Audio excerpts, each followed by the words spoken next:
todos, pode sentar por gentileza. Bem-vindos! Amém? Bom, estamos em comunhão com o Senhor, né? E com a igreja. Atos 2:42. A igreja primitiva, ela tinha comunhão, unidade, né? Enfim, e por isso havia um crescimento, não só numérico, como também a palavra do Senhor diz que não tinha nenhum necessitado naquela igreja, tamanha era a comunhão. Então, bom dia para todos. Quero agradecer, em primeiro lugar, a todos vocês por essa mesa, por esse café. Realmente eu não coloquei no grupo que teria café da comunhão hoje, né? A gente ia fazer o último café em dezembro, devido por seleção, fazer aquela mesa final abençoada. Mas eu quero agradecer a Deus a todos vocês que estão aqui nessa manhã. Você que está do outro lado não está vendo essa mesa abençoada, depois vai ver lá no Facebook, enfim. Mas quero já agradecer com toda a igreja por esse amor, por esse carinho. Hoje eu estarei ministrando à noite lá na Renovo. Não é de praxe, não é comum fazer isso, porém já não sei a igreja qual foi o motivo, né? Eu estava lá no culto de tabernáculo, quando a pastora foi ministrar lá, e o pastor me chamou para eu fazer uma oração. A igreja estava cheia, e lá na hora da oração ele me apresenta para ele e fala: ele estará pregando aqui dia 2 de novembro. E só que eu não sabia que o dia 2 de novembro era domingo, né? Enfim, então eu tive que aceitar perante a igreja, e depois ele avisou que era domingo e eu não pude mais recusar, devido a minha palavra prevalecer. Amém, querido? É uma igreja que está tido comunhão com a gente, honra muito a pastora, gosta muito da pastora, gosta dos irmãos. Aqui é uma igreja que a gente aprendeu a termos unidade, né? Enfim, e estarei lá hoje ministrando por esse motivo. Eu não vou estar à noite, a ceia do Senhor vai ficar para domingo que vem. Ok, queridos? Amém? Eu vou orar nesse momento. Nós vamos fazer uma oração, e depois da oração o Tiago da Paz vai trazer o ensinamento da Escola Bíblica Dominical hoje. Tá bom, queridos? Obrigado, meu Deus, por esse dia. Obrigado por ter nos guardado, cada um de nós, enquanto nós estávamos dormindo. Obrigado porque nós acordamos. Obrigado porque estamos respirando fôlego de vida. Muito obrigado, Senhor, por ter cuidado pela provisão na mesa de cada um, cumprindo assim a Tua palavra, porque Tu não é homem para que minta. Tu falaste na Tua palavra que não faltaria o pão nosso na nossa mesa. Então nós não podemos não se preocupar com isso, porque é uma promessa, uma palavra sua, e o Senhor não é homem para que minta. Nós queremos agradecer a Deus agora por estar na tua casa, porque a tua casa é o melhor lugar de um lavado, de um redimido, de um salvo estar. É aqui, é o lugar dos crentes, onde nós temos ajuntamento dos irmãos, a fim de adorá-lo, de exaltá-lo e de glorificá-lo. Obrigado por cada irmão, obrigado por essa mesa, obrigado por esse café da manhã, da comunhão, obrigado por cada vida aqui presente. Mas eu quero orar pelo Rio de Janeiro agora. Senhor, em nome de Jesus agora, nós quebramos todo o principado. Ora comigo, igreja. Quebramos agora todo o principado e potestade do Rio de Janeiro, toda obra do inimigo. Em nome do Senhor Jesus Cristo, o teu poder, Senhor, recaia sobre a cidade do Rio de Janeiro, e nós queremos profetizar que o Rio de Janeiro é do Senhor Jesus. Em nome de Jesus, Senhor, guarda aqueles que trabalham em prol do Rio de Janeiro, da segurança do Rio de Janeiro, abençoa, livra da morte, Senhor, livra, Senhor, em nome de Jesus. Todo mal, Senhor, toda obra do inimigo, porque nós ainda temos a idolatria nessa cidade, e nós cancelamos toda a idolatria do Rio de Janeiro, porque o Rio de Janeiro tem o Senhor, e é o Senhor Jesus Cristo. Em nome do Senhor Jesus, abençoando todas as famílias aqui presentes, livra das doenças, livra das enfermidades, praga alguma vai entrar na nossa casa, livra das doenças mortais, em nome de Jesus. e abençoa agora cada um, e abençoa a tua palavra que será ministrada aqui neste lugar. Nós oramos, já te agradecemos e fazemos isso no nome de Jesus. E a igreja diga glórias a Deus e aplaude o Senhor Jesus. Glórias a Deus. Diabo da paz, mas lembrando que tem machado também. Tem hora que sai a paz e entra o machado, né? Difícil ter machado. Gente, graça e paz para a tua vida, amém? Mas minha filha não tinha machado não, agora tem. Agora tem. Graça para a tua vida. É muito grande, mais uma vez, poder compartilhar com os irmãos uma porção da palavra de Deus, ensinamentos da parte do Senhor. Que essa manhã nós possamos aprender mais de Deus. E assim como nós nos alimentamos aqui fisicamente, né, com pão, com café, com bolo, nós também sejamos alimentados espiritualmente com a palavra de Deus. Esse é o meu desejo nessa manhã, essa é a minha oração também ao Senhor, que Ele possa encher a nossa mente da sua palavra. Glória a Deus. Então, esse estudo dessa manhã foi inspirado numa data muito especial no nosso calendário cristão, que aconteceu nessa semana. No dia 31 de outubro, foi comemorado o dia da Reforma Protestante. E essa foi a data que marcou o aniversário de 507 anos da Reforma. Um movimento que marcou a história da igreja de uma forma muito especial, a história da igreja cristã. E a Reforma Protestante ela teve como objetivo nos trazer de volta a centralidade da palavra de Deus e a verdadeira mensagem do Evangelho, né? Os frutos desse movimento a gente vê até hoje. Até hoje a Reforma tem dado frutos. Até hoje nós temos o acesso à palavra de Deus, nós temos a centralidade de Cristo, nós temos a liberdade espiritual, e tudo isso é fruto da Reforma Protestante. Então hoje quero te convidar a refletirmos juntos sobre os benefícios da Reforma Protestante em nossos dias. Como a Reforma Protestante ela ainda traz seus princípios em nosso meio e como ela sustenta a nossa fé. Amém? Quero te convidar a abrir comigo sua Bíblia, então, no texto de Romanos 1. Romanos capítulo 1.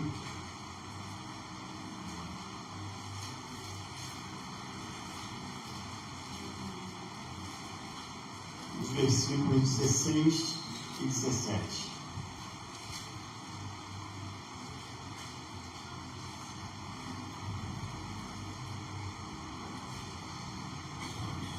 Romanos capítulo 1, versículos 16 e 17. Esses são os versículos centrais do tema da carta de Paulo aos Romanos. Todos acharam? Amém. Diz assim a palavra de Deus: não me envergonhe do Evangelho, porque é o poder de Deus para a salvação de todo aquele que crê, primeiro do judeu, depois do grego.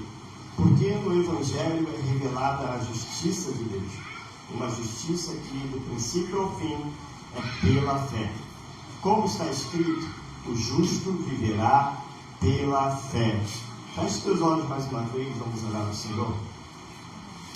Senhor, bendito Deus, que nós estamos mais uma vez, Senhor, diante da Tua palavra. Pai querido, eu quero te pedir que o Senhor possa vir de encontro à nossa igreja nessa manhã, que o Senhor possa me capacitar a entregar aqui um estudo, Senhor, uma palavra que possa fortalecer a fé dos meus irmãos. Sejamos alimentados por essa palavra, que o Senhor fale conosco do início ao fim, que o Senhor nos revele mais uma vez a centralidade do verdadeiro Evangelho, o Evangelho puro e simples de Cristo Jesus em nossas vidas. Te peço assim em nome santo de Jesus. Amém. A palavra dessa manhã tem como tema os benefícios da Reforma Protestante. E o que vem na tua mente quando você ouve falar sobre reforma? Para as mulheres, a palavra reforma soa muito bem, né? Para as mulheres, eu acho que reforma, quando você pensa em reforma, né? Aquela obra na tua casa, né? Aquela pintura que está ali faltando fazer. Você, sei lá, de repente você está querendo fazer uma reforma geral na tua casa, sabe? Não. A primeira já se levantou ali, a minha está precisando.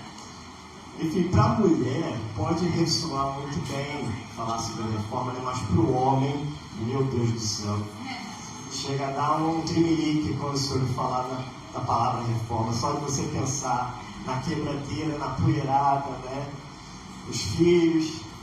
Muitos de nós, quando está em obra, nós saímos até da nossa casa, vamos nos abrigar na casa de outras pessoas por causa da quebra-quebra, de tudo que acontece. Vai para casa só, né? Vai para casa só. No nosso caso, vai para casa só, dos sogros. Então, uma reforma pode ser de qualquer gênero, tá? Estou falando de uma reforma de obra, mas pode ser também uma reforma de parte elétrica. Sabia que muitas casas hoje precisam de uma reforma na parte elétrica? Porque as nossas casas, muitas das nossas casas, elas têm, elas foram criadas há bastante tempo. Então já não existiam mais, ainda não existiam, né, certos eletrodomésticos que existem hoje, como air fry, essas coisas novas que demandam bastante, puxa bastante da parte elétrica. Então, até mesmo, principalmente na cozinha, né, a nossa parte elétrica de muitas das nossas casas, lá no prédio onde eu morava, eu ia passar por uma reforma de parte elétrica, justamente por isso. Acontecendo bastante queima de aparelhos, de tomadas, né? Às vezes a tomada torna, você acha que o problema é a tomada, mas não, é a parte elétrica que está bastante fina, a fiação está bastante fina, você tem que fazer uma reforma na parte elétrica, mas eu não estou dando ideia para a mulherada não, tá gente? Calma aí, homens, calma aí, não vamos me... O fio da cara é essa, e se precisar de fio, sabe onde encontrar. Enfim, mas uma reforma, ela começa justamente quando algo precisa ser restaurado, né? Quando algo precisa de um novo brilho ou de uma nova força, né? Mas, da mesma forma como uma reforma exterior, uma reforma de uma casa, ou uma reforma elétrica, ela precisa de algo novo, de um novo brilho, de uma nova força, a nossa vida espiritual, ela também precisa de uma reforma. A reforma protestante, ela foi uma grande obra espiritual que Deus realizou na história da igreja. A reforma protestante, como muitos acham, ela não foi uma revolta, né? Ou uma revolta que aconteceu, mas ela foi um movimento que trouxe o desejo de consertar aquilo que havia se perdido. O que havia se perdido até que a reforma protestante ela pudesse acontecer. O que se perdeu foi a centralidade da Bíblia. A Bíblia já não podia ser mais destinada àqueles que professavam a fé. A Bíblia era algo que estava somente para o grande clero, vamos dizer assim. Nós sabemos que a igreja ela passou por um movimento de romanização dos séculos passados. Então, ela não é uma revolta. A reforma protestante não é um movimento de revolta, mas ela é um movimento de chamada à volta à essência cristã. É uma volta à essência do verdadeiro evangelho. Por meio dela, Deus reacendeu a chama da verdade, da graça e da liberdade espiritual. Agora que nós entendemos a ideia da reforma como restauração e não como uma revolução, vamos olhar o cenário espiritual que aconteceu anterior à reforma protestante. O que existia antes desse movimento acontecer? No início do século XVI, a igreja estava passando por um momento de distorções doutrinárias.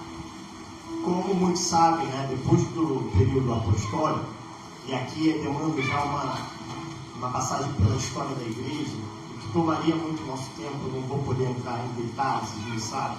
Quem sabe um dia a gente possa voltar a falar sobre uma história mais abrangente da igreja.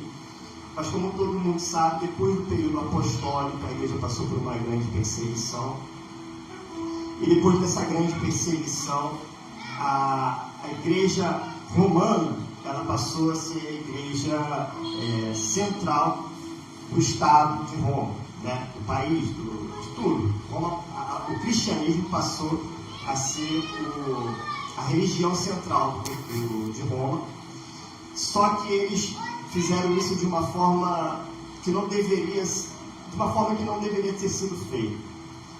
Fizeram isso não com o intuito verdadeiro do cristianismo, mas com o intuito de poder distorcer o evangelho a modo de prender aqueles que professavam a fé em Cristo Jesus, né? Por exemplo, a salvação nesse período, o período da igreja romana, católica, ela era algo que era ensinado como algo que podia ser comprado ou algo que podia ser merecido com obras, né? Era a venda das indulgências. Não sei se os irmãos já ouviram falar sobre esse assunto. As indulgências, elas eram a remissão das penas temporais devidas pelo pecado, ou seja, era a prática de pagar. Você pagava a Roma, pagava ao Estado, para que o seu pecado ele fosse perdoado. Você pagava para que o seu pecado pudesse ser perdoado, ou seja, você estava pagando as indulgências. Os fiéis, eles poderiam garantir o perdão dos seus pecados para si mesmo ou para as suas almas no purgatório. Então, se popularizou uma frase naqueles tempos que dizia assim: assim que a moeda no cofre cai, a alma do purgatório sai. Essa era uma das práticas da igreja romana, da igreja católica, com a venda das indulgências, ou seja, você podia pagar pela remissão dos seus pecados. Mas uma outra coisa que aconteceu, é que o povo vivia sem acesso à Bíblia. Como eu falei aqui na nossa introdução, o povo vivia sem conhecer o verdadeiro Evangelho.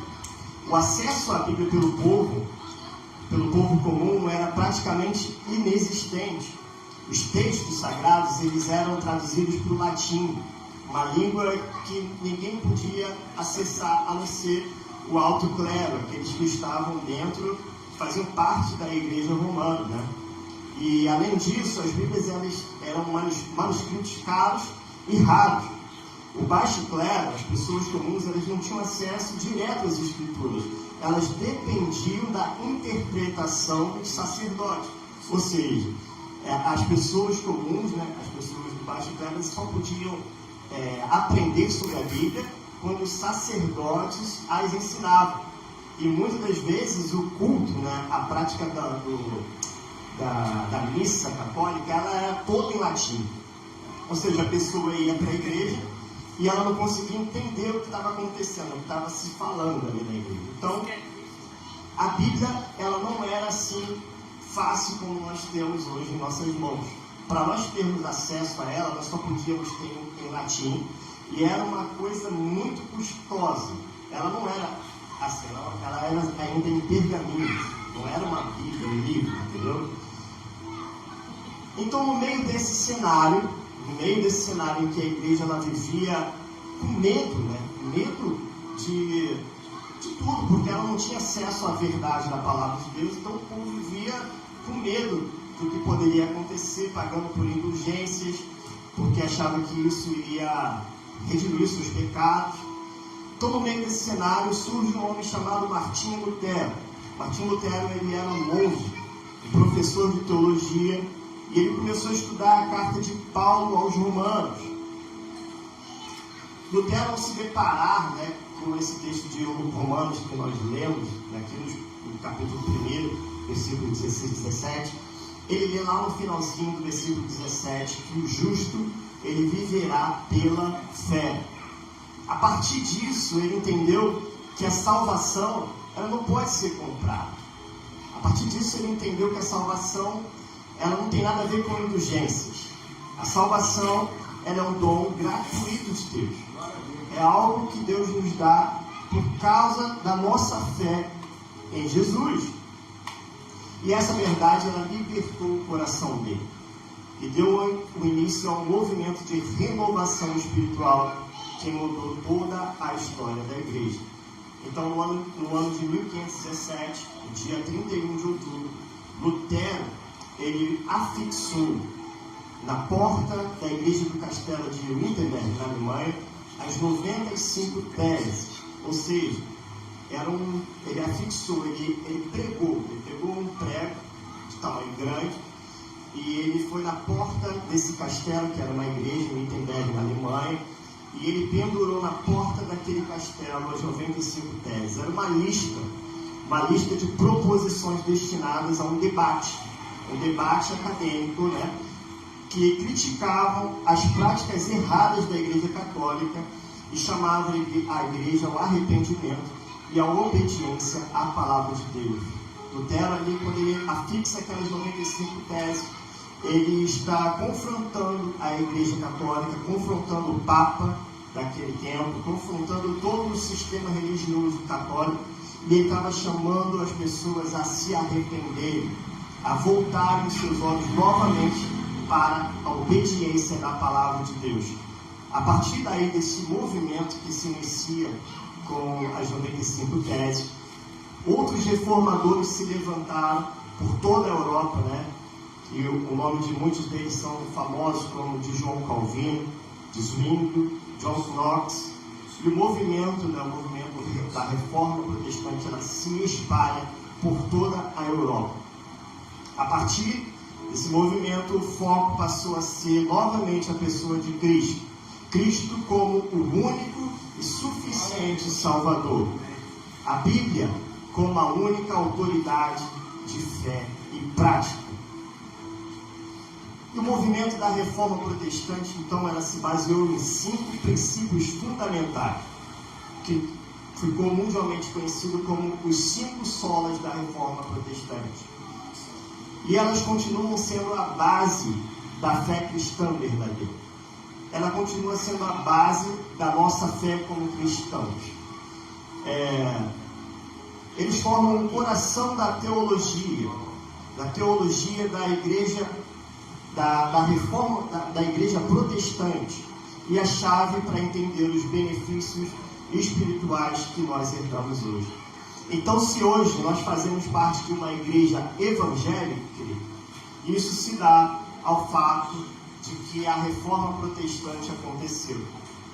Se hoje nós podemos estar aqui, separados da Igreja Católica de Roma, isso se dá porque esse movimento aconteceu. Amém. Essas 95 teses, elas alcançaram todo o mundo, e hoje nós podemos professar a nossa fé em Jesus.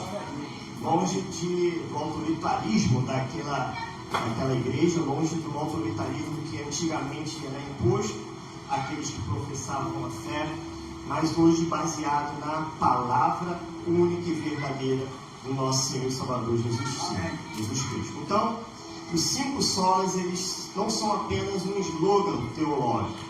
Quando sai o dia 31, né, quando o dia 31 de outubro aparece, vem aqueles slogans, né? Parabéns pelo dia da Reforma Protestante. Obrigado. E aí aparecem aqueles 5 solas ali em volta. Normalmente é um slogan que aparece, que o pessoal costuma publicar. Mas os 5 solas da Reforma é muito mais do que um simples slogan.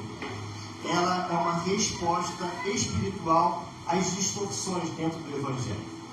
Cada sola, ela traz uma verdade que liberta o ser humano da dependência de escrituras religiosas e nos reconecta novamente, diretamente com Deus. E esses solas, né, essas verdades, elas são resumidas em sola escritura, ou seja, somente a escritura; sola fide, somente a fé; sola gratia, somente a graça, solos Cristo, somente Cristo, e só lhe deu glória, somente a Deus a glória. É em cima dessa base, desses 5 pilares, que nós vamos estudar hoje, nesta manhã, e compreender como Deus ele restaurou a sua verdade e o que isso significa para nós hoje, como cristãos protestantes que somos. Nós somos uma igreja protestante, evangélicos protestantes, porque nós não somos católicos. E isso se dá a esses 5 pilares, que são as doutrinas de fé, que baseiam toda a nossa estrutura. Então, tendo compreendido o contexto histórico e a importância da reforma protestante, agora nós vamos olhar para cada um desses 5 solos, desses pilares que fundamentam a nossa fé. Então, nós vamos começar pelo primeiro solo, que é o sola scriptura. Esses solas, eles foram traduzidos do latim, tá? Sola scriptura é o latim, que significa somente a escritura. Em 2 Timóteo, capítulo 3, 16, vem comigo rapidinho, por favor.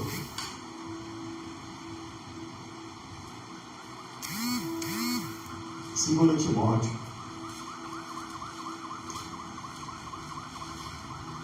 capítulo 3, 16 e 17. Diz assim a palavra de Deus: toda a Escritura é inspirada por Deus e útil para o ensino, para a repreensão, para a correção e para a instrução na justiça, para que o homem de Deus seja apto e plenamente preparado para toda boa obra. Queridos, a palavra de Deus, a Bíblia, ela não é apenas um livro antigo, ela é a voz viva de Deus. A palavra de Deus, a Bíblia, ela é suficiente, ela é inspirada e ela é autoritativa para tudo que nós precisamos crer e viver.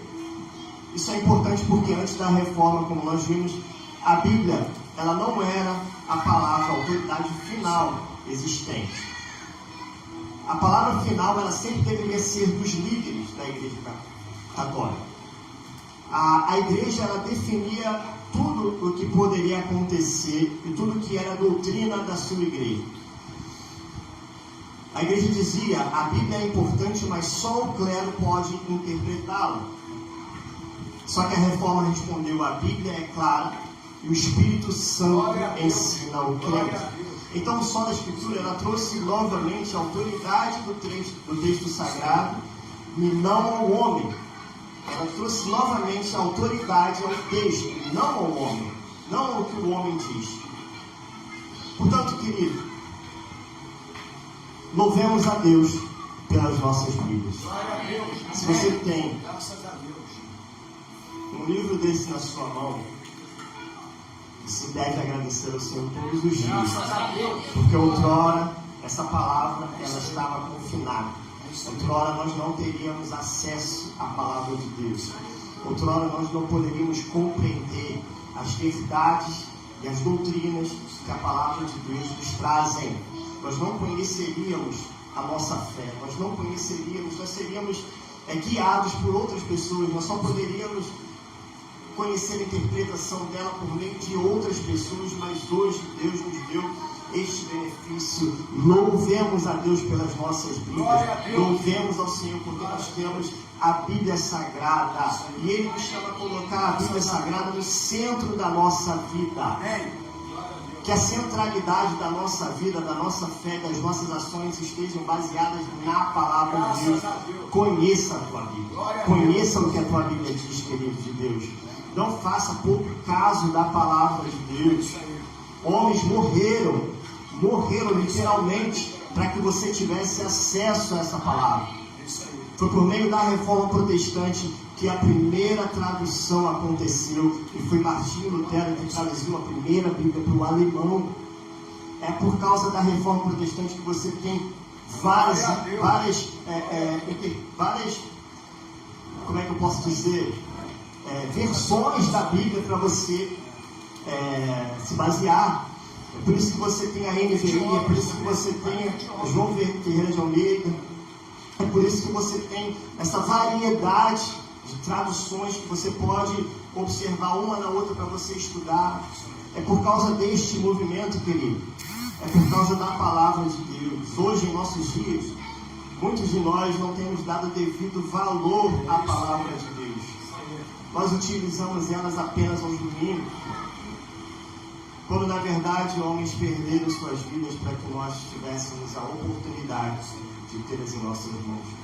William Tyndale, ele traduziu a Bíblia para o inglês e ele morreu queimado por isso, sabe disso? O homem de Deus que traduziu a primeira Bíblia para o inglês, ele morreu queimado porque ele traduziu a Bíblia. Foi considerado ali pelas autoridades romanas como um herege e ele morreu para que nós tivéssemos a palavra de Deus em nossas mãos hoje. Então, querido, a reforma ela começou quando o homem voltou à Bíblia. Uma nova reforma começa quando um crente volta à centralidade da palavra de Deus. Voltemos à palavra de Deus. Precisamos de uma grande reforma. Mas se a Bíblia é autoridade, ela nos mostra como ser salvos. A Bíblia nos ensina como nós podemos ser salvos. E aqui entra o segundo pilar da reforma, que é sola fide, somente a fé. Em Romanos 3, 28, abra comigo, por favor. Romanos 3, 28. Toda vez que nós formos entrar em um sola desse para estudarmos, nós vamos abrir a palavra para nós basearmos o pilar que nós estamos estudando. Romanos 3, 28.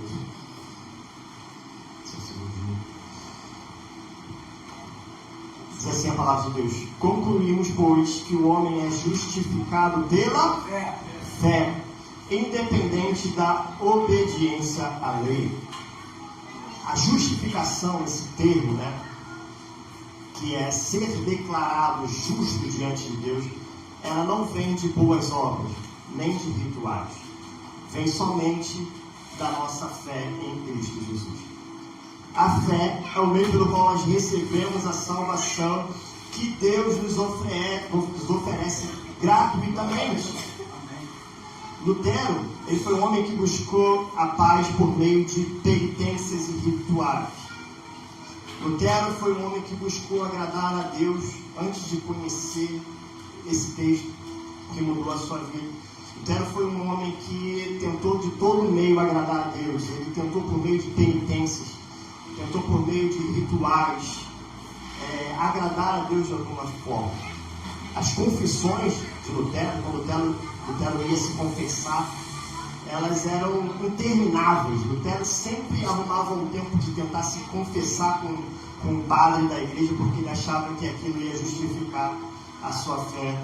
Quando ele se depara com esse texto de Romanos, o justo viverá pela fé. Naquele dia, Lutero ele foi liberto das algemas que escravizavam a sua fé, e essa revelação mudou a sua vida. Hoje, muitos de nós, queridos, nós também vivemos tentando merecer o amor de Deus. Hoje, muitos de nós, quando nós erramos, nós achamos que Deus ele se afastou de nós. E quando nós acertamos, nós achamos que Deus ele se aproximou de nós. Mas o Evangelho, ele diz que Deus nos ama igualmente, porque Cristo é a nossa justiça. A nossa fé não é baseada em obras, querido. A nossa fé é baseada na crença em Jesus Cristo. Quando nós cremos que Jesus é o nosso único e suficiente Salvador, isso nos liberta. Não há nada que podemos fazer para agradar mais a Deus, não há nada que podemos fazer para desagradar mais a Deus. Nós somos libertos pela fé e justificados por essa fé. Essa fé nos alcançou, querido, e ela nos liberta. Hoje nós somos convidados a vivermos pela fé e não pelo medo. Nós não devemos ter medo de nada. Não tenha medo, querido, na tua caminhada. Não tenha medo, porque você vive pela fé e não pelas tuas obras, querido. Louve a Deus, porque nós não precisamos mais carregar o peso de tentar ser bom o bastante. Cristo é suficiente. Não há nada que possa fazer para mudar os planos de Deus para nossas vidas, queridos. Deus não nos deixa de amar porque nós somos bons filhos. Deus não nos ama mais porque somos bons filhos. Nós somos filhos e isso já basta para o amor de Deus acontecer. Nós somos amados por Deus, porque Deus nos escolheu e nos predestinou para a salvação dele. A fé que salva é também a fé que nos sustenta todos os dias. Mas de onde vem essa fé? E a resposta nos leva ao terceiro pilar, que é sola gratia, ou seja, somente a graça. Em Efésios 2, 8 e 9, por favor.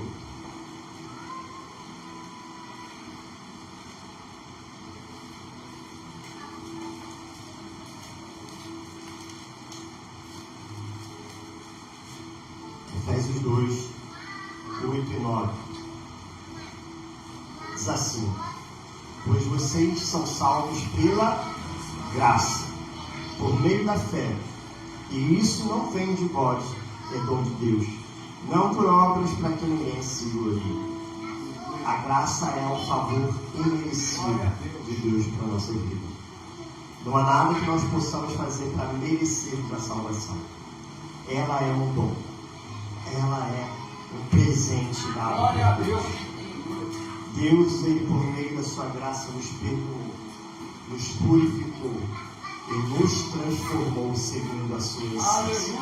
Nós somos salvos pela graça. A graça, ela nos ensina que ela é o primeiro passo de toda a conversão. João Calvino, um outro homem de Deus, ele ensinava exatamente isso, que a graça é o primeiro passo de toda a conversão. Certa vez, saindo de um culto, Calvino ele se deparou com uma mulher, e uma mulher chegou para ele e falou: eu achei que havia encontrado a Deus, mas percebi que foi Ele quem me encontrou. Então João Calvino lhe respondeu: essa é a essência da graça. Aleluia. Querido, nós não podemos ir até Deus.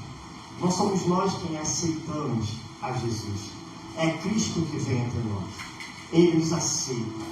Ele é quem vem até nós e Ele nos chama, nos redime dos nossos pecados, nos limpa da nossa antiga vida e nos dá uma nova vida por meio da sua graça. Essa é a essência do Evangelho. A graça de Deus é suficiente para a nossa salvação.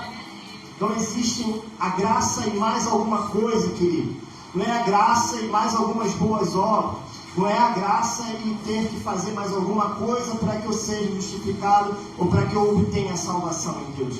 É somente a graça. Somente a graça te salva. Somente a graça te perdoa. Somente a graça te redime. Somente a graça pode salvar e perdoar o coração do homem. Nós somos salvos pela graça de Deus.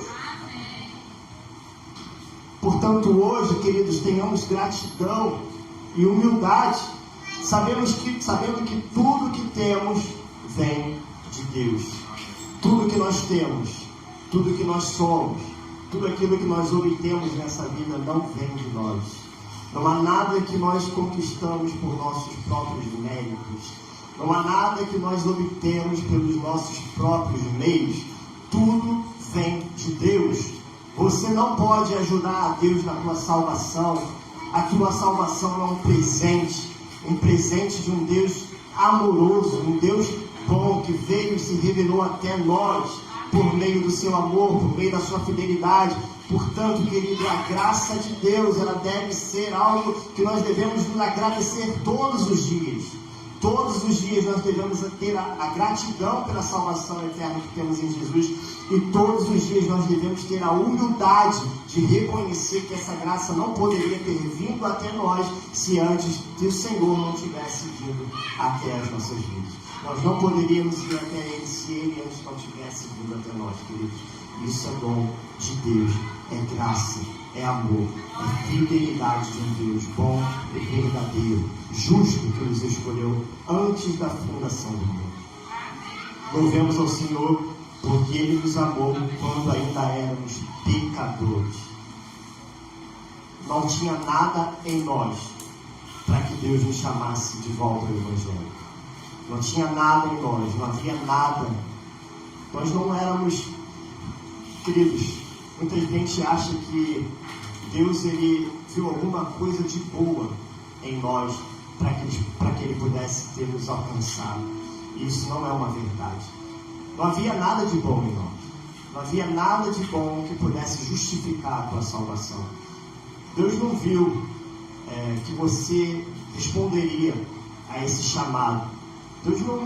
Deus ele viu, mas você não fez nada de bom para que Ele pudesse te chamar. Ele fez isso por soberania. Ele fez isso porque Ele escolheu simplesmente vir até você. Você não é escolhido por causa das tuas boas obras, ou porque existe algo de bom na minha essência, sabe? É por isso que eu fui escolhido. Não tem nada disso, querido. Você é mau. A palavra de Deus diz que todos nós somos encontrados em pecado. Não há nada de bom em nós. Não há nada de bom que possa justificar sermos alcançados pela graça de Deus, mas por meio do seu amor, da sua soberania, da sua graça generosa, do seu dom gratuito, Deus veio até nós e Ele nos amou com um amor tão grande, querido, que Ele não viu os nossos pecados. Foi um amor incondicional. Ele não viu a condição que nós tínhamos antes. Ele não viu a nossa condição pecaminosa. Porque esse Deus, quando Ele entrou nessa terra, Ele pisou nessa terra, nós viramos as costas para esse Deus. Nós o repudiamos. Nós o crucificamos numa cruz. Mas Ele não viu a condição do nosso pecado. Ele veio até nós. E Ele nos amou com graça e soberanamente para o louvor da sua glória. Portanto, pratique a graça com alguém. Pratique a graça que foi liberada até você com outras pessoas. Não deixe que essa graça seja apenas algo que justifique a sua salvação. Ajude, abrace, não espere nada em troca, querido. Que essa graça ela possa ser compartilhada na tua vida dia após dia, porque foi para isso que nós a recebemos. Foi para isso que que Deus nos conquistou para nós. Foi para isso que nós fomos alcançados com esse dom maravilhoso, querido. E hoje Deus nos chama a compartilharmos desta graça, a praticarmos essa graça com alguém. Pode ser alguém da tua família, pode ser alguém que esteja passando por alguma necessidade.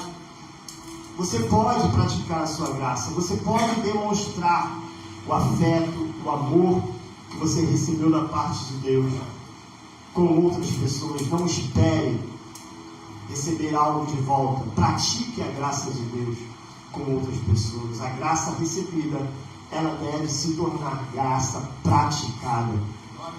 Que nós possamos praticar essa graça que nós recebemos de Cristo Jesus. Mas se a graça ela também é o presente e a fé é o meio, então quem é o centro de tudo isso? E o quarto pilar, ele vai responder claramente. O quarto pilar, somos Cristos, somente Cristo. Em João 14:6, abre comigo, por favor, João 14:6.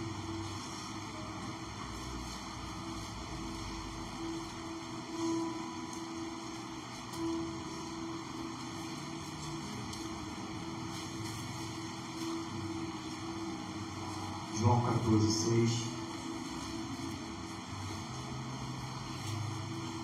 Diz assim a palavra de Deus: Eu sou o caminho, a verdade e a vida. Ninguém vem ao Pai a não ser por mim. Queridos, Cristo é o único mediador entre Deus e os homens. Não existe nenhum santo, não existe nenhum ritual, não existe nenhuma obra que substitui o sacrifício perfeito de Jesus Cristo em nosso favor. Ele é o centro da nossa fé. Ele é o centro, Ele é o fundamento da nossa salvação. Antes da reforma, querido, se dizia que os santos, as relíquias sagradas, elas eram o meio de você, elas atuavam como intermediários para que você pudesse acessar a Deus, acessar a sua salvação. Mas os reformadores, eles proclamaram: Cristo é suficiente. Aleluia. Não existem santos, não existem utensílios sagrados, não existem rosas ungidas, não existem ossos sagrados, não existem estátuas sagradas, não existe nenhum ato que possa intermediar a nossa ligação com Deus. Nenhum pode ser intermediário daquilo que pode nos ligar a Deus. Hoje em dia é dito que todos os caminhos nos levam a Deus.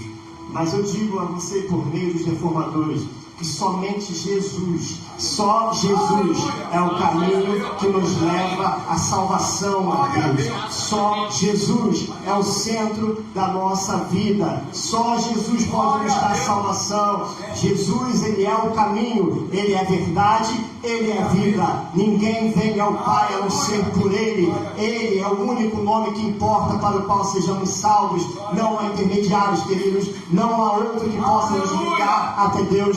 Somente Jesus nos liga à nossa salvação. Muitos de nós, hoje, em nossos dias, temos colocado as pessoas, ídolos, ministério, ou até os nossos próprios dons no lugar de Cristo, queridos. Nós temos feito ídolos para as nossas próprias vidas. Nós temos colocado coisas e pessoas à frente da pessoa de Jesus, queridos. Mas Cristo, Ele não é apenas parte da vida cristã. Cristo, Ele é a vida cristã. Sem Jesus, nós não alcançamos a salvação. Jesus é o centro da nossa fé. E quando nós colocamos coisas, pessoas, ou alguma coisa que possa tirar a centralidade de Cristo da nossa fé, nós caímos no erro, nós caímos nos mesmos erros que os homens no passado cometiam, quando eles veneravam e adoravam outros santos, outras imagens, e eles colocavam eles como intermediários por meio da salvação. Que hoje nós possamos buscar o Cristo como o centro da nossa vida, que Cristo Ele seja o primeiro, que você possa olhar para dentro de si e perceber se há algo tomando a centralidade de Cristo na tua vida.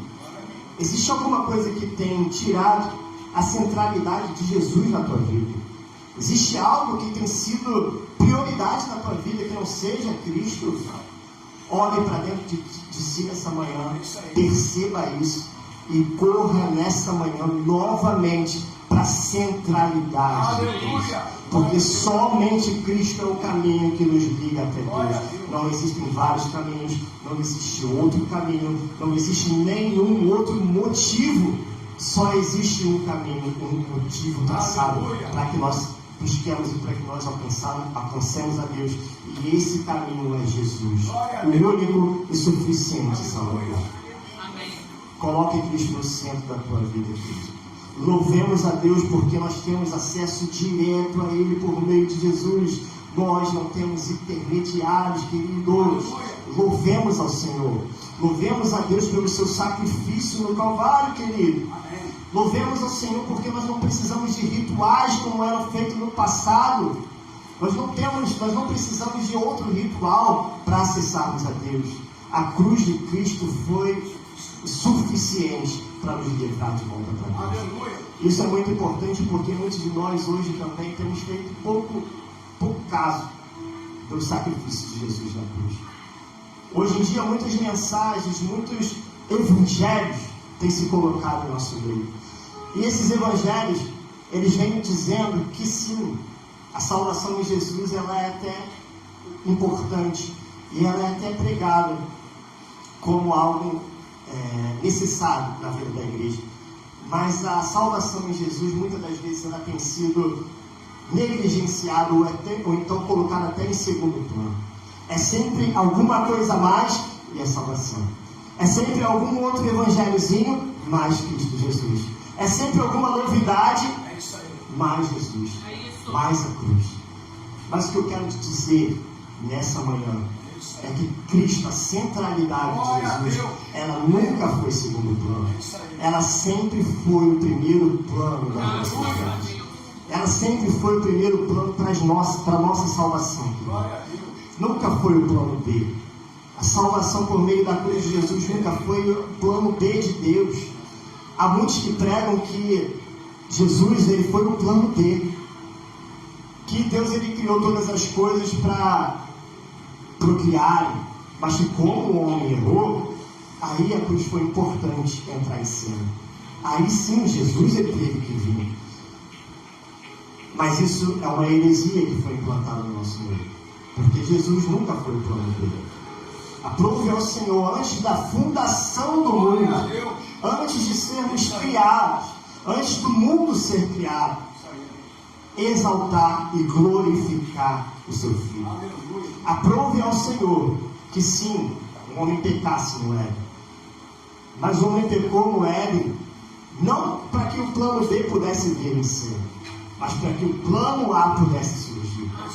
Porque o plano A sempre foi a glorificação de Cristo. Glória a Deus. Querido de Deus, glorifiquemos a Jesus. Não esqueçamos o cerne da nossa fé. Que tenhamos a centralidade, mais uma vez, de Jesus em nosso meio. Que nós não façamos pouco caso da morte do nosso Salvador, porque é isso que nos dá a vida. Não existem outros evangelhos. Só Jesus é o centro do Evangelho.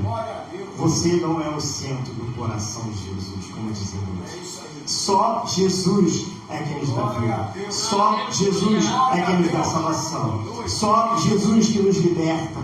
Só Jesus que nos dá a vida eterna. Portanto, querido, compartilhe o Evangelho. Fale com alguém sobre Jesus. Amém. Compartilhe o que você recebeu de graça, o que é a centralidade da tua vida. Compartilhe com outras pessoas. Não deixe que esse Evangelho seja vivido só em você mesmo. Compartilhe, fale do amor de Jesus com alguém. Fale do seu amor com outras pessoas. Fale do seu amor, mas fale também da sua justiça. Porque para antes de uma boa notícia ser falada, existe a má notícia. Todos estamos em pecados e precisamos de um Salvador. Até que esse Evangelho possa nos atingir o coração, todos nós estamos em pecados. Todos nós estamos precisando de algo ou de alguém melhor para nos justificar. E essa boa notícia então vem. E a boa notícia do Evangelho é essa, que Jesus é o único caminho que nos leva até Deus.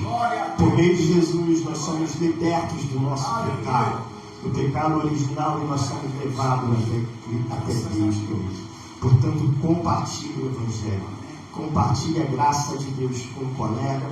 Compartilhe a graça de Deus com um amigo. Cristo não é apenas o centro da reforma. Cristo é o centro das nossas vidas. Então, se tudo é pela palavra, pela fé, pela graça e por Cristo, uma pergunta ela precisa ser feita também. A quem pertence toda a glória? E assim nós chegamos até o último pilar, o quinto pilar das 5 solas da Reforma Protestante, que é só lhe deu glória. Glória somente a Deus. Texto de 1 Coríntios 10, versículo 31.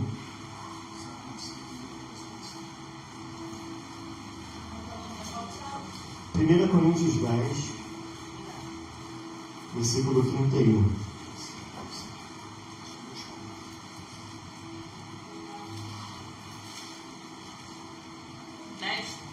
É, 1 Coríntios 10, 31. Paulo falando à igreja de Corinto diz: quer vocês comam, quer bebam ou façam qualquer outra coisa, façam tudo para a glória de Deus. Querido, esse pilar, ele indica que tudo que existe, inclusive a nossa salvação, ela tem um propósito. Tudo o que existe aqui nesse mundo, incluindo o ato da salvação soberana em Cristo Jesus, ela existe para glorificar a Deus. Nada é sobre nós, é tudo sobre Ele. Glória a Deus. A reforma, ela nos leva a pensar mais uma vez que a glória pertence exclusivamente ao Senhor. João Batista, ele vai dizer em João 3,30: convém que ele cresça e eu diminua. Essa é a essência de só lhe deu glória. Essa é a essência de tudo o que nós vivemos aqui nessa vida, querido. A glória deve ser dada somente a Deus e unicamente a Deus por tudo o que nós fazemos. Todos os dias, muitos de nós fazemos tudo para receber reconhecimento. Nós fazemos tudo para recebermos os likes, os aplausos. Nós fazemos tudo para nós recebermos os elogios. Mas o Evangelho, ele nos convida a viver para glorificarmos a Deus. Não para que nós recebamos nada em troca de algo que fazemos. Não para que as pessoas gostem de nós, ou não para que as pessoas elas nos aplaudam. Sabe, querido? Nós fazemos tudo, querido. O Evangelho nos chama a nós praticarmos tudo o que nós praticamos, seja ele no nosso trabalho, seja ele no nosso ministério. Tudo o que nós fazemos, façamos para glorificar a Deus. Porque tudo que existe é para a glória de Deus. Tudo que foi feito, tudo que existe, tudo que foi criado é para glorificar o seu santo nome, querido. Que nós possamos glorificar a Deus em tudo que nós fazemos e temos. Que Deus seja glorificado por meio das nossas famílias. Que Deus seja glorificado no meio do nosso trabalho. Que Deus seja glorificado no meio das nossas escolhas. Tudo o que nós fazemos, o nosso trabalho, os nossos estudos, tudo o que nós habitamos, tudo o que nós fazemos, as nossas escolhas, elas têm por centro uma coisa só: glorificar a Deus, glorificar o seu santo nome.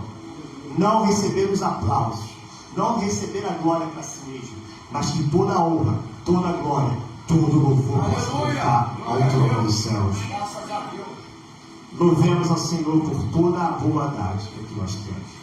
Porque toda a boa dádiva que nós temos vem dele. Aleluia! Se nós temos uma boa família, querido, se nós temos filhos maravilhosos, bons pais, tudo que Deus nos deu é para a glória dele. Aleluia! Se nós temos um bom trabalho, se nós temos uma boa roupa, se nós temos uma casa sobre que nós podemos habitar e viver debaixo de um teto, tudo isso é para a glória de Deus.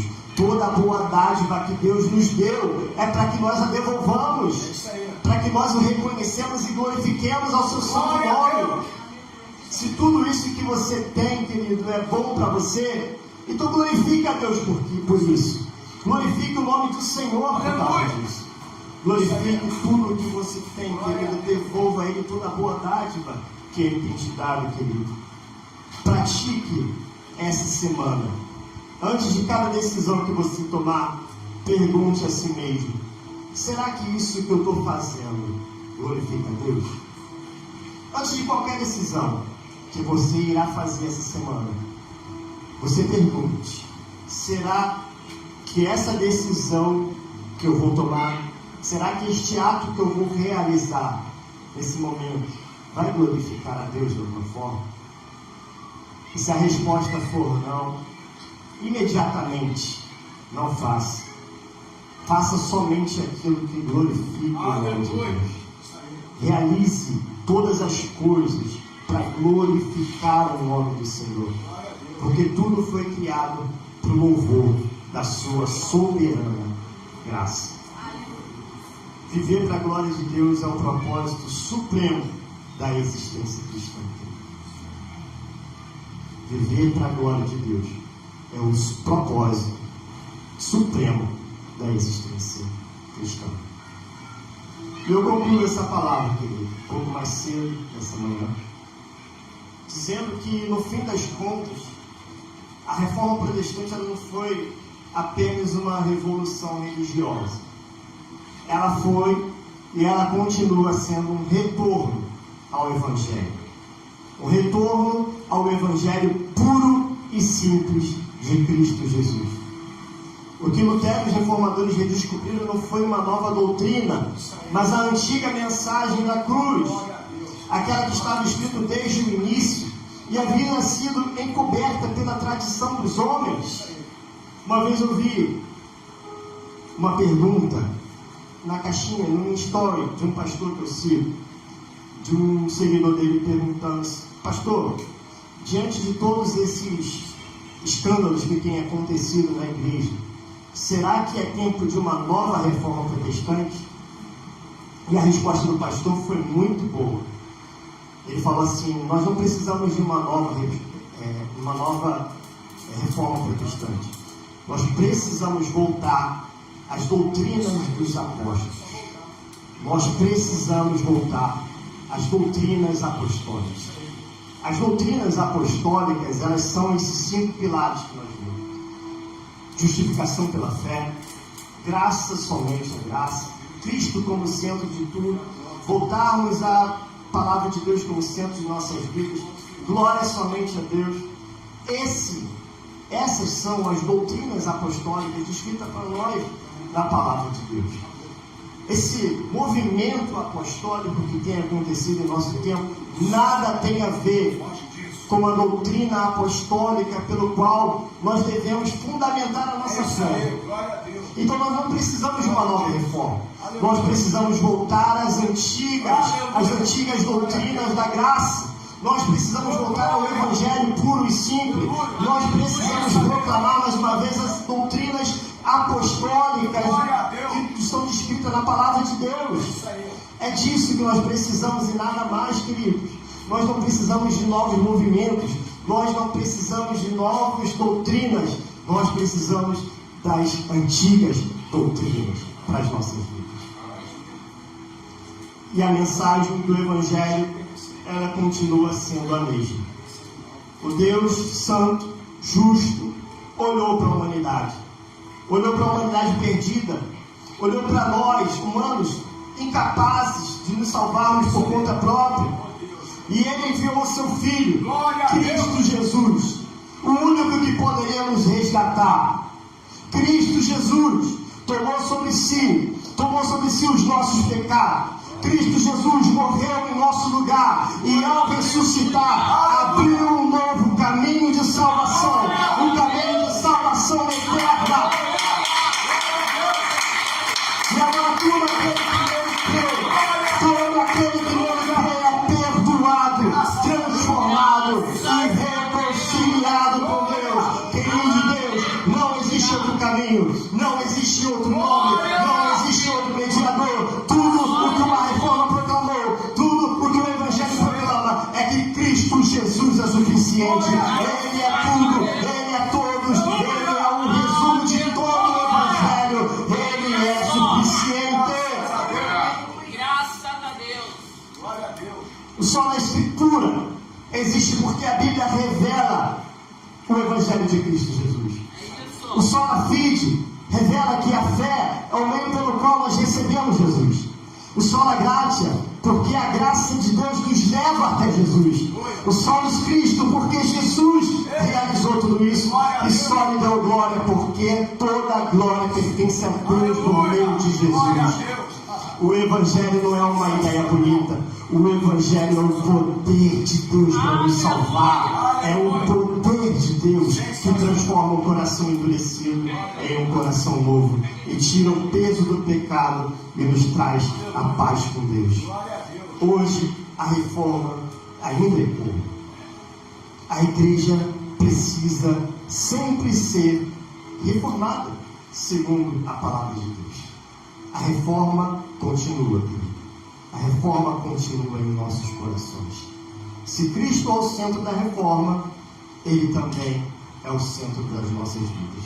Tudo o que fizermos, pregarmos, servirmos, amarmos e trabalharmos, seja feito para a glória de Deus. Essa é a minha palavra nessa manhã, meus irmãos. Eu quero convidar o ministério de louvor. Podemos? Queria cantar uma canção final. É o hino da Reforma Protestante. Combinei com a Milena, combinei com os meninos. Na verdade, é o hino de batalha com a Reforma Protestante. Sim, na verdade, esse hino ele foi composto por Martinho Lutero no momento em que ele estava indo para a dieta de Worms. Ali naquela dieta de Worms, ele seria confrontado pelos líderes a que ele pudesse se retratar daquelas 95 teses.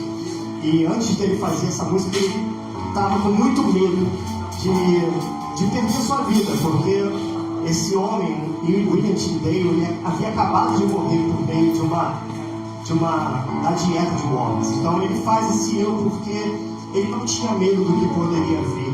Ele não se retratou diante das autoridades, mas ele manteve firme a sua fé e ele manteve firme a salvação por meio da reforma. Está cantando isso aí? Vou ler aqui. Vamos juntos.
Deus, queridos. Amém? Finalizamos ainda não o culto. Deixa eu só dar 1 hora de palavra de brincadeira. Amém, queridos? Deixa eu falar uma palavra bem rapidamente. Muito importante esse ensinamento na igreja. Eu vou te explicar o motivo. Só atenção para os irmãos. O mundo todo, no dia 31 de outubro, fica sabendo de uma festa de ritual satânico. Não é isso? 31 de outubro. Só atenção para os irmãos, por gentileza. Então todo mundo, colégios, etc., eles sabem da festa satânica que é uma festa do dia 31 de outubro. Porém, infelizmente, as igrejas não sabem que dia 31 de outubro é o dia da reforma protestante. E a gente precisa de trazer isso para a igreja, sim. Não importa se na caminhada houve algumas falhas e erros do homem. O que importa é que Deus usou de uma forma tremenda para que nós pudéssemos estarmos agora aqui, irmãos. Isso que é importante. Aí você ouve um hino desse, que é o hino do cantor cristão, do qual eu cantei muito, Castelo Forte. Um homem que falava ainda que eu tenho que deixar bens, mulheres, etc., por amor a ti. Ele não tinha.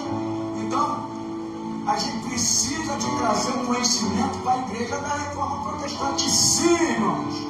A igreja precisa tirar o dia 31 de outubro, que infelizmente só pensamos alguns o mundo, a festa satânica, rituais satânicos, e lembrar que 31 de outubro é dia da reforma protestante.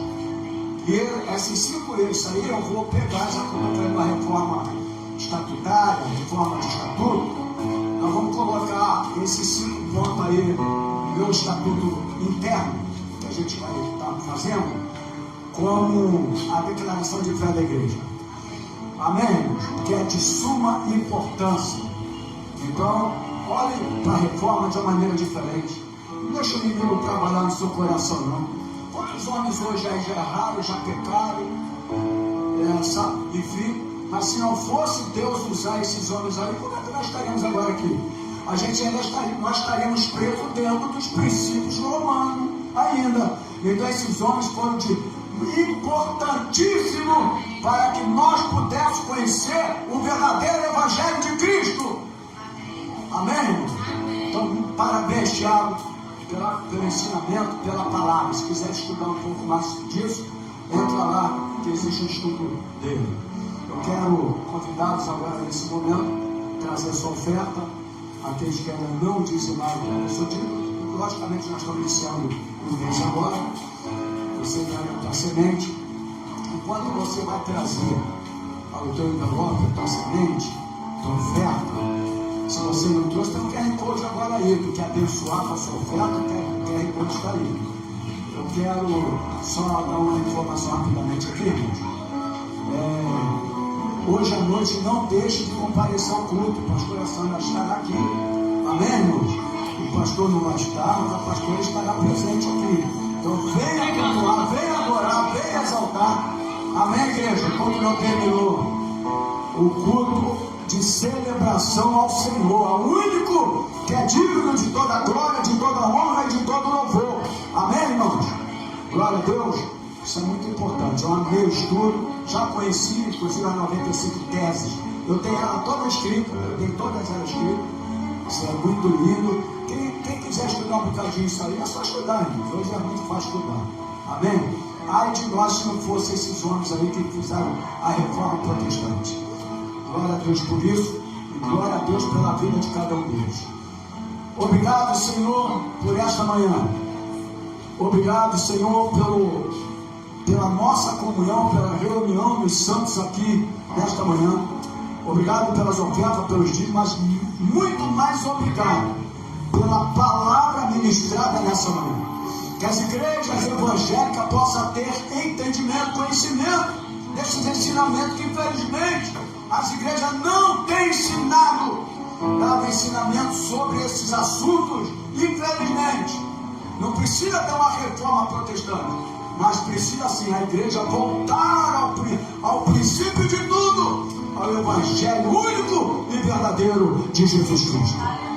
Leva-nos guardado por ti, livrando-nos de todo o mal. Que o teu amor, que a graça do Senhor Jesus e a comunhão do Espírito Santo esteja contigo, não só hoje, mas para todo sempre. E os amados eleitos do Senhor digam glórias a Deus, diga aleluia e aplaudam o Senhor Jesus. A Ele a honra, a Ele a glória, a Ele o louvor. Glórias a Deus, graça e paz, um excelente domingo e almoço em nome de Jesus. O quê? Alô, olha pra cá, gente. Biscoito, Alô.